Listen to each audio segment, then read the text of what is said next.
มังเอิญสวัสดีฮอดอ้าวสวัสดีทุกคนครับไก่งัวเน่าก็ตีงัวมัดหมอเวียกงัวก้นเก้าหมอนเนาะไม่ระน้อยก็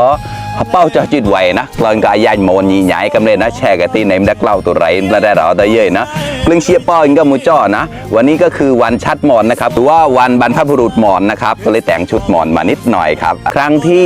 79ครับวันนี้ก็เลยมารำลึกถึงชาติพันธุ์ของเรานะครับเลยมาได้ชุดหมอนครับมากินข้าวเหมือนเดิมครับไม่ได้มีอะไรแตกต่างเลยครับมาเลยครับกับข้าวบ้านๆเหมือนเดิมครับงัวเน่ากะตีแปะแกะก็ก้าวก็รายเราแต่นะเดินเหรอเฉยๆนะข้อมากับแกะคนชาติเราแต่เราจะหอมดีแกะมาในสอดนะหอมประมวลนะไก่มาเวกน้ำเน่าก็ล่อเราแต่วัวเนี่ยล่อกำตีชูนคอมเมนต์นี่นะเมื่อกี้ตายนะแต่ตอนตีก่อนนั่นละฮารอกอซอนใหญ่ๆนะอันนี้คือยำหอมแดงครับกินกับผักสดนะเชียร์กับฮันนี่นะไอจะได้ตีงัวเน่ากะตีเปลืองกับยันหมอนบอสซอได้เชียร์ซาวๆเราแต่นะเรื่องเชียร์กับมุจจอนก็แรกวิเชียร์ที่ปามาเร่งกับเราแต่เย่นะผ่านเดินหลายเดินแชร์กับมุมาต้อนนะไหลเปลืองซัมฮ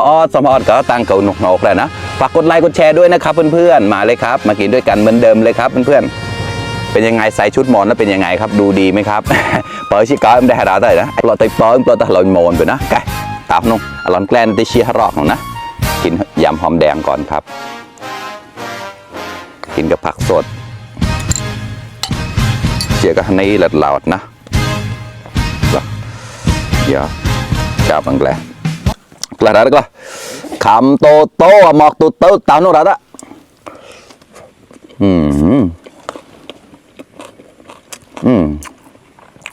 ก็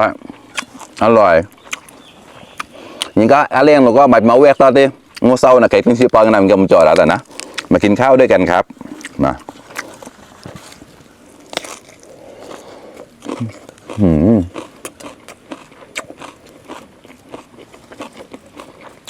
อร่อยมากข้าวก่อน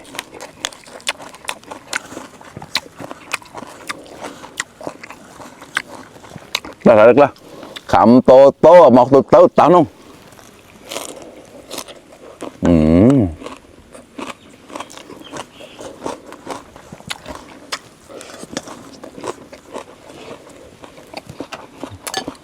อร่อยมากข้าวมาก่อนใส่หมดเลยเจ้าฮะกระต่ายเนี่ยกระดาษก็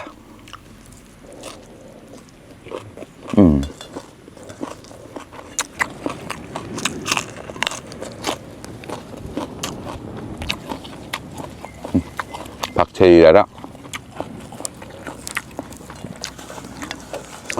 กระดาษก็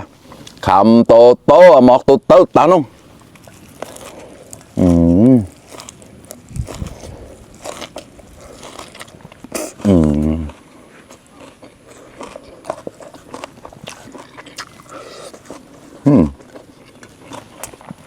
ปลาเชี่ยวแควน์รัดอะ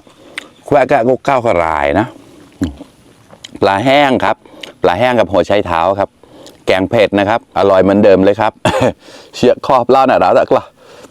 นี่ก็คือเชี่ยปอนนั่นไก่กลึงนะอะไรอย่างเราก็เป็นมาเวสไก่กลึงละข้อน่ะกลึงเชี่ยก่อนเหมือนนะเสียๆรัดอะกละพยายามทรงเอาหัวปั๊มหนาวนะเนี่ยแกน่ะก็มวยได้แป้งหนูกว้านรัดอะนะแป้งหนูก็กว้านได้ร้านนึงแล้วก็ตำมังเบอร์ดิบสายเบอร์แซมเชี่ยข้อควายมันแต่ว่าพาวินงขยำข้าวก่อนครับโอ้ยหอมมากหมูมากันแล้วนะเนี่ยหัวไชเท้ารายแล้วนะ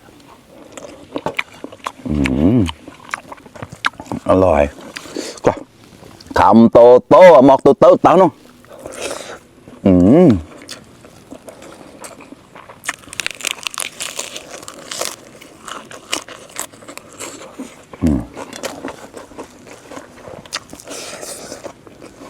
ตามมันปลอดตาหลอน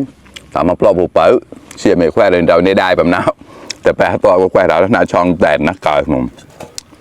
อันนี้คือเนื้อปลาครับปลาแห้งครับปลาอินทรีนะครับอร่อยจะพูดยังไงแบบไม่เค็มเลยอ่ะพอดีเลยครอบมาก่อนนี่เดินหน่อยแล้ว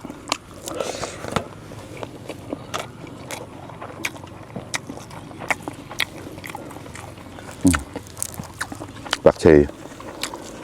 ก็อะไรก็คำโตหมอกโตตานุ่ง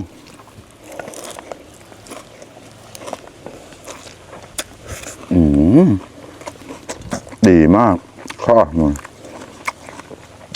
เงียบชิวเลย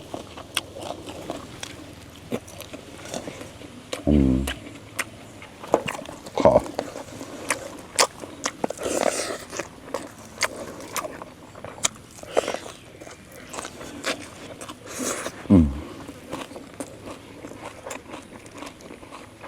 กระพือ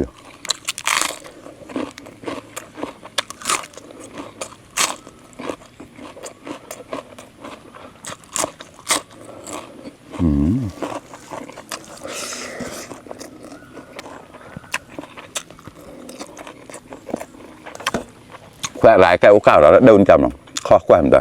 นี่ก็ตายมันจอดนี่ก็เครื่องเสียมกับเชื่อหนุ่มคำเมนี่นะแฝงหลายแก้วก้าวข้อแขวนแล้วละผัดรายอร่อยมากครับ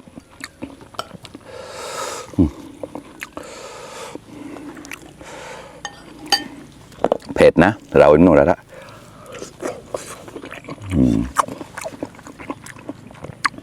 รายเลยข้อแควก็ก้าวเราไปจุดเบอร์ว่าแต้มแล้วเดินเตรียมไม่ได้แก่กันทีผมรอแก่ได้แซ่เลยไม่เบอร์ก็ดีแต่จุดเราว่าได้แซ่ได้แก่เก่าๆก็ทีได้แก่ก็ได้แตะทีอย่าเดินก็รายทีไปกันใหญ่อย่าจุดเบอร์ได้รายได้สดไม่ได้ซะไปจุดนะข้อจะไม่ได้กี่แต่จับ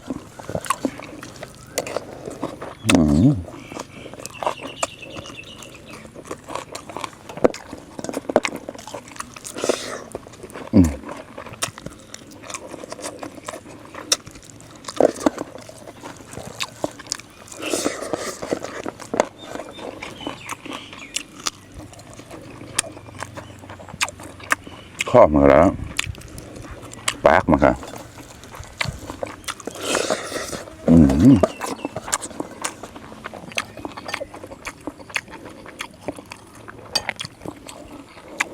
ผัดแกงมาลับละ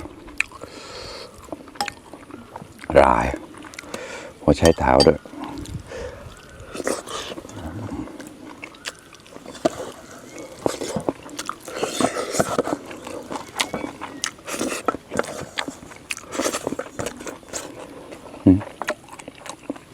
ว่าเราหมดตลอดไม่ได้เราทักข้อแล้วนะ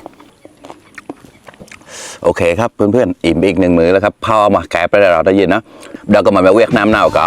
เราจะซัมฮอดไอ้สีซัมฮอดนะมีไม้จูใจไปไหลไปซัมฮอดก็เคยมีมาได้มาเรานะแล้วก็กระเต่านะเปิดกีแต่ที่เปิดมีนะเราเปิดมันนะเพียงทอดยอดแล้วก็ทอดยอดมันออดใหญ่นะโอนอะไรไหนนะก็แร่นะต่างกูนกแล้วอะไรเปลืองเปิดซัมฮอดก็ที่ก็คือมีมาเราเดี๋ยวก็มาเวียดนี้ต่างกูดาวบ๊ายบาย